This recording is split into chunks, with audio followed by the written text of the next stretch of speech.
am a man whose lips can speak words that live in the mind of God.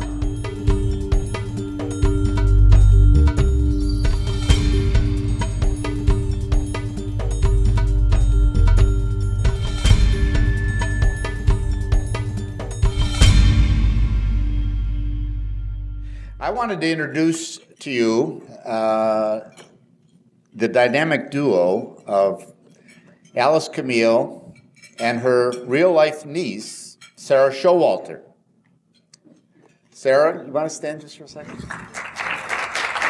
Sarah's the illustrator.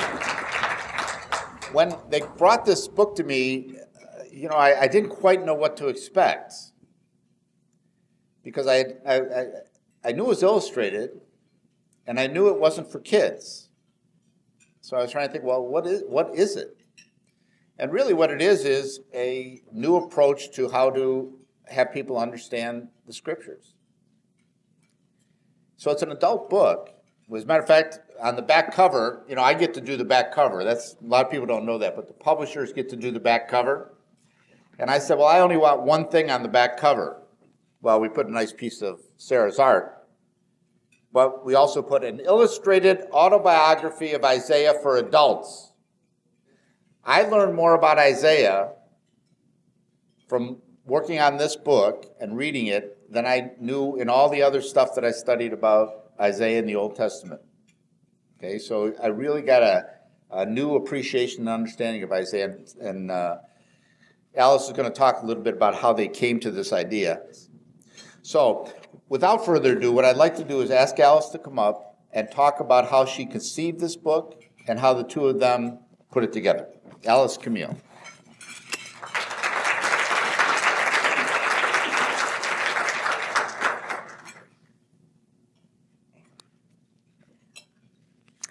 All prophets are madmen, unless, of course, they're mad women. But all prophets, we can safely say, are mad. Some prophets, of course, are writers, like the classical prophets in the Old Testament. Some writers are prophets. Therefore, some writers are crazy. Now, there may be sweeter ways to say that. We could say that writing is a kind of divine madness, and we know that it is. But I'm not going to try to kid this crowd, since most of you know writers personally. Writers are crazy. When you see things that other people don't see, and you hear things that other people don't hear, and you carry around with you an interior reality that is somewhat separate than what other people are experiencing, there are technical terms for this condition.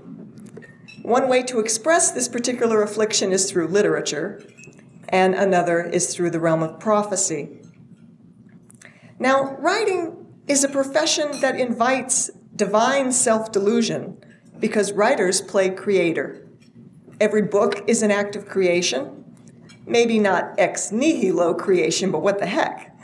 An author hears voices inside in a state of inner necessity and actually feels compelled to inflict this interior conversation on the world, which takes a lot of chutzpah.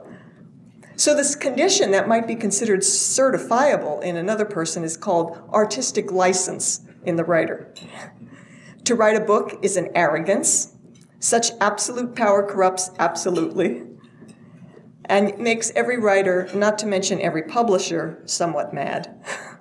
This world of my own making is delivered over to the reader as a kind of divine manifesto. But the chutzpah of an author is nothing compared to the brazen nerve of the average Hebrew prophet. Because the prophet doesn't just hear voices. He or she hears God's voice, as the story goes. If the average writer insists that the world attend to his or her inner necessity, welcome to my world, here's my truth, the prophet insists that he or she speaks with divine and imperative authority. Thus says the Lord. There's no humility in this claim. There's no room for compromise with this vision. So here's where the temporary insanity of the classical prophet and the more permanent insanity of the professional writer intersect, at least in my own life. My field of interest is scripture. I'm both a student of theology and a former English major, so my particular passion is storytelling in the Old Testament.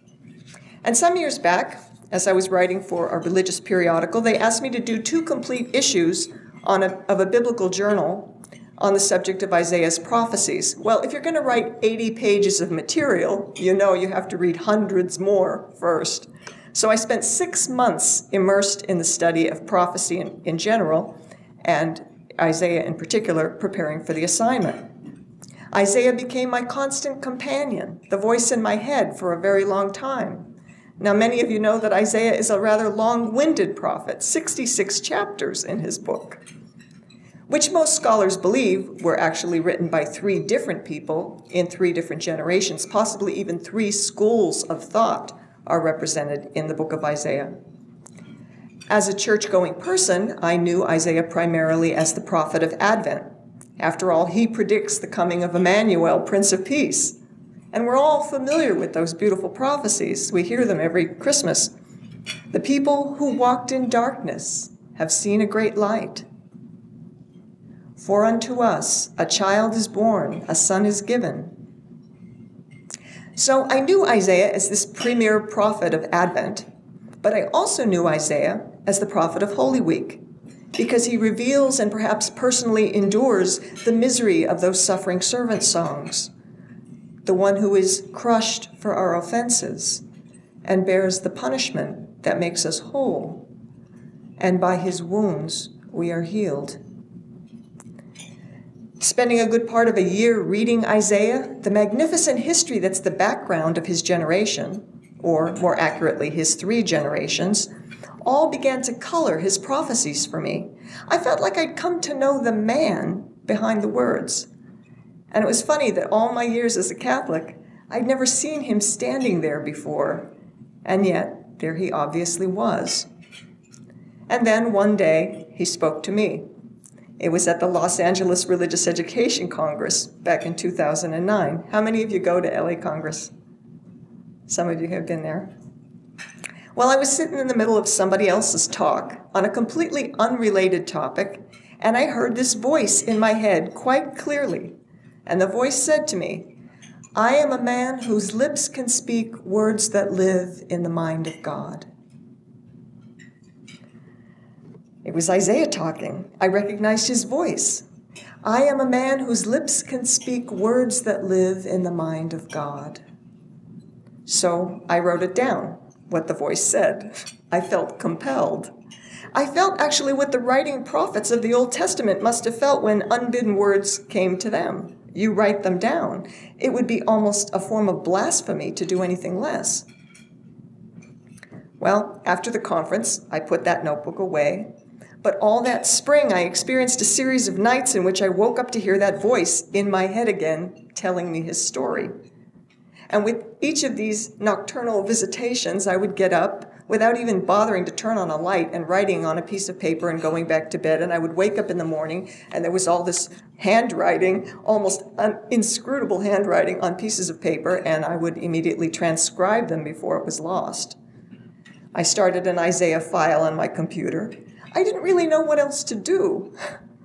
And eventually, I decided to turn the mess of notes over to Sarah, my niece and collaborator on another illustrated book. We had just finished Animals of the Bible from A to Z. And I asked Sarah to help me tell Isaiah's story, which I was now calling an authorized autobiography. This may be the first one. Authorized, of course, because this whole thing seemed really to be Isaiah's idea. And at the time, it was probably bad timing because Sarah was in the midst of planning her wedding, which takes time. So I was delighted when she agreed to share some of her year with Isaiah and me, and a little bit of her focus and attention. Now, of course, any of you know that a story about Isaiah would have to have his famous prophecies highlighted, such as, in days to come, the mountain of the Lord's house shall be established as the highest mountain, and all nations shall stream toward it. And kings will come bearing gifts from afar, gold and frankincense. All who are thirsty come to the water. The wilderness will exult, and even the desert will bloom. But naturally, the centerpiece of Isaiah's vision would have to be included, and that is what we call the peaceable kingdom, The wolf shall be a guest of the lamb. The lion and the calf shall browse together. Each of these passages aren't just key religious texts, they're widely acknowledged as great literature and taught as great literature in universities. But the book, for me, had to begin where it had begun, with those first words that Isaiah delivered to me. I am a man whose lips can speak words that live in the mind of God. The first illustration then had to be the mind of God, and I asked Sarah to begin there.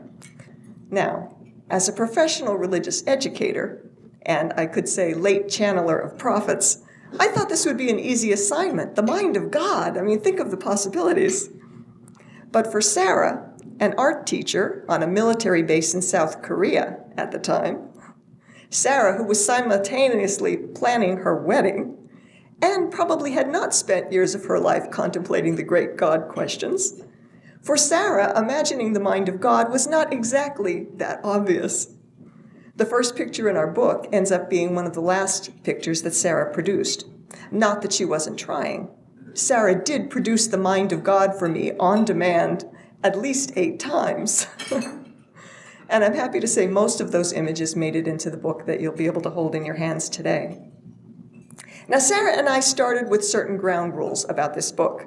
Granted, scholars say that Isaiah was 3 people, or 3 schools perhaps contributing to this scroll that we call Isaiah, but we were going to stick with one voice, one narrator, simply a cleaner book that way. And that would be original Isaiah, the 8th century BC prophet. It was that guy, after all, who inspired the entire vision that inspired 3 schools in coming generations. So it would simply make a better story if we had a single narrator. Our second proposal was that imagining God, we would only use abstractions. We'd have no old guys on the throne, no hands reaching out of a cloud, no Holy Spirit doves, or any kind of obvious Christian symbols. After all, this was a Hebrew prophet. So the primary God image in the book should be what a Hebrew prophet would recognize, and that would be the Aleph. The Aleph is the first letter in the Hebrew alphabet. In Jewish art, which, by the way, is not an oxymoron despite the prohibition on graven images in the commandments, in Jewish art, God is traditionally depicted by the letter A. And this is because the Aleph comes first in their alphabet, and God is likewise first, pre-existent, eternal, the unsourced source. But the Aleph is also a mysterious letter. The sound that it makes is less than a vowel. It's more like an intake of breath. It's like the divine name itself, which is unpronounceable in Hebrew. And Aleph is the breath you take before you speak. It's what might have taken place in eternity before God spoke the first words of creation.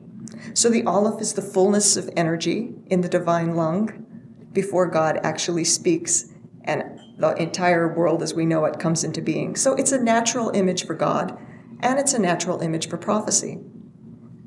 We decided as well from the start that whenever God is present in the story, there would be an Aleph represented in the page somewhere. But of course it would be a dull book if every page had a black and white Hebrew A on it.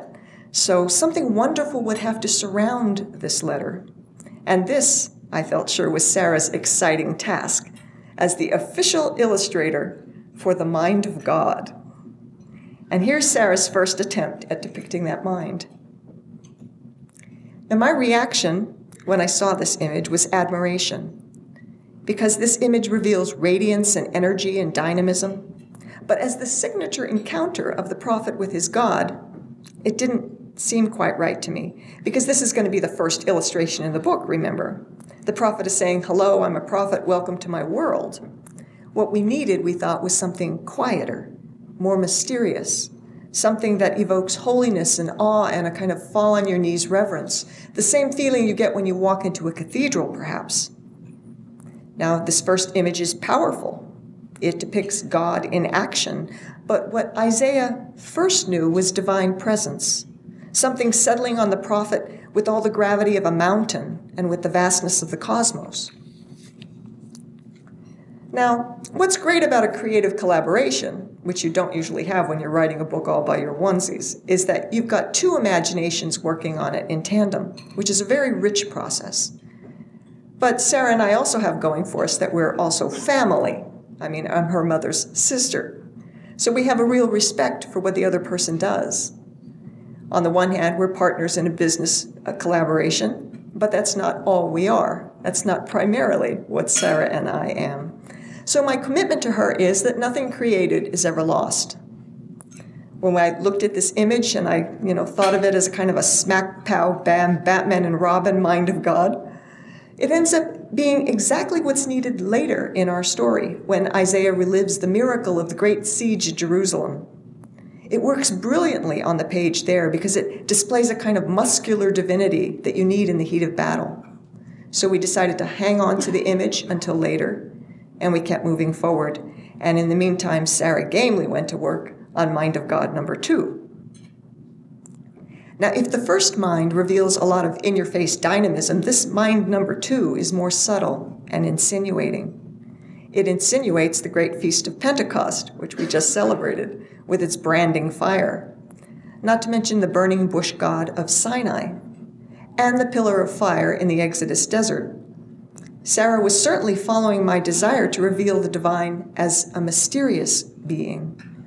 But while awe-inspiring, this image is also a little intimidating, we could say. Any prophet who encounters this tendril of flame as its first impression might run from God. So lovely as this image is, I declined to put it at the front of the book. As the story progresses, of course, I knew that Isaiah's prophecies would darken and deepen, and there would certainly be time later to express God's eerie, maybe dangerous side. But in the meantime, I asked Sarah to try again for that opening spread for the book. And my instructions this time were, go lighter, go calmer, maybe more peaceful. God is often depicted by fire, but how about the cloud, the cosmic cloud? And this was Sarah's result. Now this image, which is almost hard to see in this light, never made it into the book. This cloud image has what I think of as a kind of a Crayola kindness to it. It's very happy and playful. And in a future book, perhaps in our next children's book, I know that Sarah and I will find a place for it. But in Isaiah's initial encounter with God, I was holding out for majesty. And this wasn't heading in that direction. So I began to wonder if we should perhaps go more cerebral, something exalted. I kept gesturing verbally on the internet toward the cosmos because, of course, Sarah was in South Korea and I was in California. I kept saying, can't we go up there somewhere beyond the Hubble telescope? So Sarah offered me this. Now, at this point, everybody here is becoming an expert at theological imagining. What are your impressions of God with this image? Mine was cold, lonely, maybe sharp, forbidding, almost dentalated like a consuming mouth. And I couldn't decide which God would be more intimidating, the insinuating fire or the frosty mouth. I started to wonder not about the mind of God anymore, but about the mind of my niece. I mean, she and I are a Catholic generation apart. We're 25 years different. Who is God to Sarah that she carries around this arsenal of ideas about the divinity? I mean, what has she been hearing in church? What does she see or feel when she prays? I was beginning to appreciate that the mind of God is not exactly a no-brainer. I imagined everybody knows what the mind of God is like, which is to say that everybody has the same image of God as I do. Clearly, this is not the case even between two Catholics, even from the same family roots, like me and my niece. What I bear around with me about God, all the theology and presence and proposition, it's not at all what Sarah conceives God to be, much less than anyone here in this room would imagine when you think of divinity. It occurred to me, perhaps, that maybe the black background that we were using was affecting the vision too much. Maybe it's hard to conjure up majesty and hopefulness at theological midnight. So I asked Sarah to try a white background instead, and to think in terms of light. I said, retain the blue and the cloud idea, that's really moving in the right direction, but let's move toward the light. And this was the result. Now, personally, if I find God in eternity in a spiritual environment like this, I'm going to be very happy. Blue and purple are my favorite colors. I like the roundness, the curvaceousness, and sort of the feminine feeling of this image of God. If you review the earlier images, you can appreciate the evolution of her idea. There was, first of all, the wham-bam Peter Max kick-butt authority of Mind of God, number 1. And then there's the creeping tendrils of the fiery God, and the cheery, puffy cloud God, and the chilly ice castle God. You get a really different impression of God from this cosmic cloud. This is a user-friendly divinity, soft, benevolent, inviting us into the welcoming space at the center. Now, thinking back, there's really no room for the viewer in the first dynamic mind that Sarah produced. It's crowded with power and intentionality. And the second, fiery mind, is perhaps too frightening to approach. The best one might do is kneel before it and hope for mercy. And the ice god has interior space, for sure, but this interior space seems almost intent on devouring you. So this fifth image beckons you in. There's that wave-like hand at the bottom. It's a cloud. It's an ocean wave. It's buoyant. It's the kind of God that a child might approach with confidence. It's the God a prophet might learn to fall in love with. It comforts, like crawling back into the eternal womb. This image almost became the opening spread for the book. And on those nights when one second guesses oneself, I wonder if perhaps it should have been. But it does end up playing another important role in the book, in Isaiah's contemplation during his vulnerable, naked years. Those of you who are familiar with the story of Isaiah know that in chapter 20, Isaiah determines to walk through Jerusalem for 3 years, stark naked, stripped of all of his honors, witnessing to the coming shame of his nation. During those naked years, I wanted to give our poor prophet some kind of spiritual cover. And this womb is a safe place, I imagine, to which Isaiah can retreat into God's embrace when he's wandering so exposed and vilified. Now, at this point, Sarah and I decided to return to the dark side in search of the mind of God. We'd been at this for almost a year now, in and out of working on other images in the book and other projects as well. Sarah was still trying to pull off her wedding, as well as teaching full-time an art curriculum at school. And I was writing for 7 Catholic periodicals at the time, a month, and planning a studying trip to Israel. And I had already decided I was going to take Isaiah with me. Actually, the truth is I was hoping I was going to become reacquainted with Isaiah in Jerusalem, because we were halfway through the book, and Isaiah had gone radio silent on me. I mean, I needed for Isaiah to tell me where the story was going and how it would end. While I was in Israel, I encountered a sculpture in Jerusalem that very much moved me. It's called Servus Domini, the servant of the Lord. It's obviously meant to be Jesus, but it's Jesus as seen through the eyes of Isaiah's suffering servant songs. And I decided this image or something like it just had to be in the book. But what's interesting to me is that independent of me and my idea, Sarah had already done her 3 servant pictures for the book. I never asked her to do them in blue. She just did. Meanwhile, Sarah also found an illuminated manuscript concerning Isaiah's chapter 11. Most of you are familiar with chapter 11, about how a shoot shall sprout from the stump of Jesse. Jesse, of course, being King David's father. And here you get to see how Sarah reworks the themes in this passage. The original fruit of Jesse's tree, of course, is the succession of kings over Israel, the kings of the house of David. Sarah reinterprets the kings as the 7 gifts of the Holy Spirit. Now, all of this is hijacked from Isaiah chapter 11. It's just great stuff. But meanwhile, back in Israel, I'm wandering all over Jerusalem, which is Isaiah's city, and I'm waiting for him to speak to me. And Isaiah is not saying a word.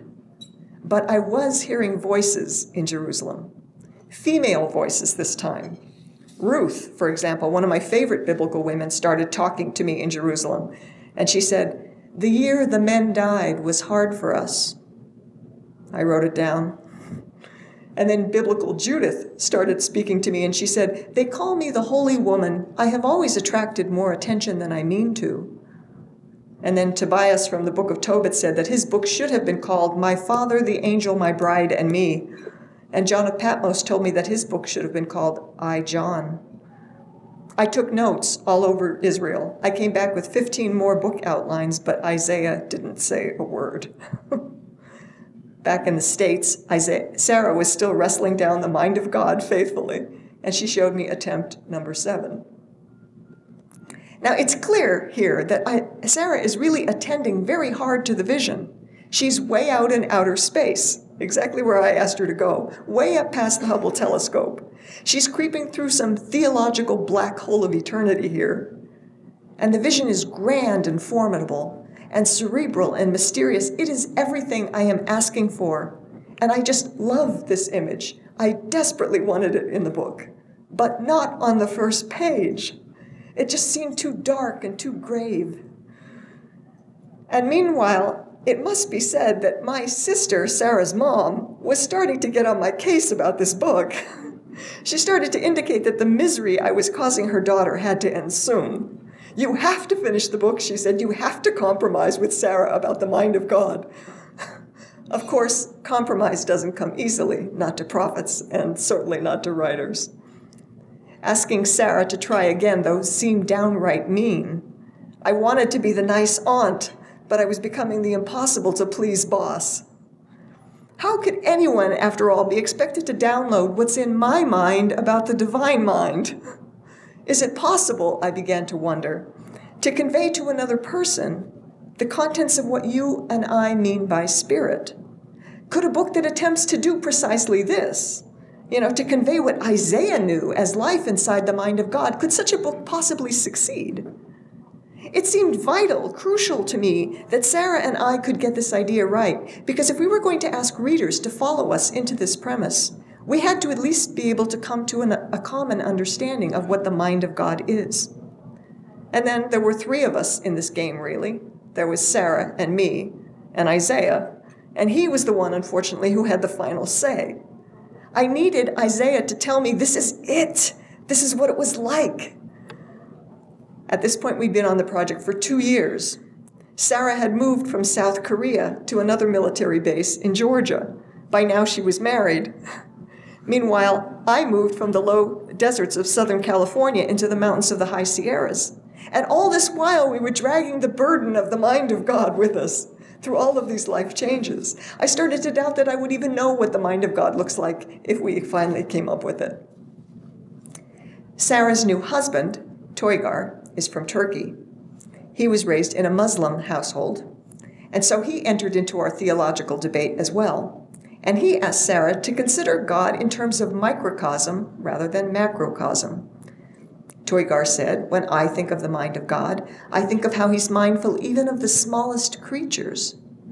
So Sarah tentatively sent me a sketch for my consideration. Now, this breaks all of our introductory rules, of course. It depicts Isaiah in a literal encounter with God, and it makes that encounter one, well, it has to be said, with an insect. Here I was begging for transcendence, exaltation, and magnificence, and this is inescapably a picture of an ant. Now, I like Toygar's theology. I actually admire and I appreciate the reversal of the vision from the cosmic to the miniature. But I labored to imagine that Isaiah saw an ant and entered into his conversation with God.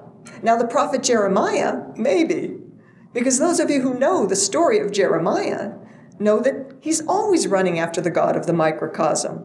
Jeremiah is very into blooming branches and smashed dishes and pots boiling over and oxen yoke, and for heaven's sake, loincloths. I mean, Jeremiah gets down and dirty, but he's another prophet for another book.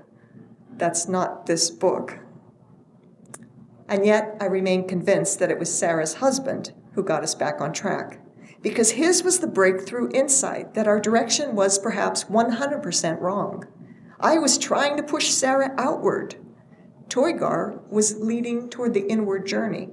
I was reaching for transcendence, but the prophetic path is contemplative and delicately interior. So Sarah sent along Mind of God number 8 one day, and when it arrived, Isaiah said, yes. Yes. Now, a digression may help here. Back when I was in high school, I had my one and only art class, and the religious sister who taught at our Catholic school told me that my use of color was deeply disturbing. And I wasn't any less disturbing, evidently, in the media of pottery or photography, and so I stopped creating with images altogether. Another career lost. But one project that we did back in high school stays with me. It was called biological art. At that time, we were supposed to look at something on a slide under a microscope and then try to reproduce the cellular pattern with watercolor. And when I received this image from Sarah, I thought, this is it. This is life. This is where God hides and resides. This is where God conceals and reveals divinity, at the cellular level with life. And Isaiah said gratefully, yes. So suddenly, unexpectedly, we arrived at the mind of God. It was image number 8, but it becomes number 1 in the book. I am a man whose lips can speak words that live in the mind of God. This mind. This is what Isaiah was in touch with, life itself.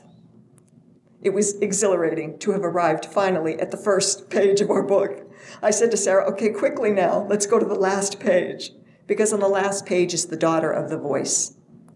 Now, according to Jewish teaching, the era of writing prophets ends after the exile, and the spirit of prophecy, the rabbis say, departs from Israel at that point. God stops speaking to the world at this time. But the echo of the divine voice can still be heard in the world, the rabbis say, for those who listen. And they call her Bat Kol in Hebrew, the daughter of the voice. I wanted the book to end with the daughter of the voice. So I said to Sarah, what this is the mind of God one more time, but this time make it faint and far away, an echo of its former vibrant self. But at the same time, make it hopeful and a whisper and a promise. And this is what Sarah produced. You know, it's impossible to say which illustration in the book is my favorite. I tried to do this with our last book, Animals of the Bible, and every time I told somebody which one was my favorite, it was a different picture. It's kind of like choosing your favorite from among your children or the people you love, because you love them for so many different reasons. But Bat Kol, I have to say, I love her in a special way. In terms of pure art, it's certainly one of the masterworks of the book, and it ended up being on the back cover of the book, in fact. As theology, it's astonishing in its vision. In all humility, I have to admit that Sarah is probably a better theologian than I am. And without all the coursework I had to endure, all the sobering systematics that many of us had to sit through. And maybe it's because she has skipped all of that she's such a good theologian. Because Sarah realizes something in this image I never would have guessed. She realizes that Bat Kol isn't simply the daughter of the voice, as the rabbis call her. She's also pregnant with the message. She's carrying the divine word. She's the womb of God, delivering all of this sweetness to any of us who seek it. Now, I hope I've managed to convey here that this book is very much a collaboration. First of all, with the spirit of a long-dead Hebrew prophet, but also a compromise and a collaboration with a talented, perceptive, and persistent illustrator. Together, Sarah and Isaiah and me, I feel like we've arrived at something that feels very true and very new. I can't thank Sarah enough for her work, and I'm looking forward to our next season of biblical dreaming together. But I also need to thank Sarah's husband, Toygar, who contributed much more to the book than most readers will ever know.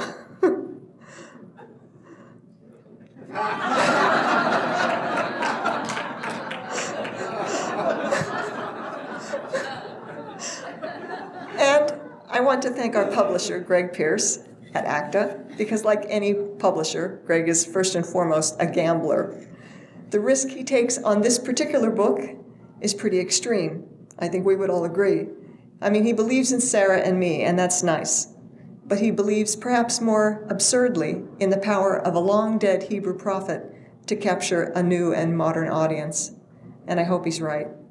I'm very glad that Greg is a man willing to entertain biblical dreams, and I hope that this dream comes true for dreamers far and wide. Thank you.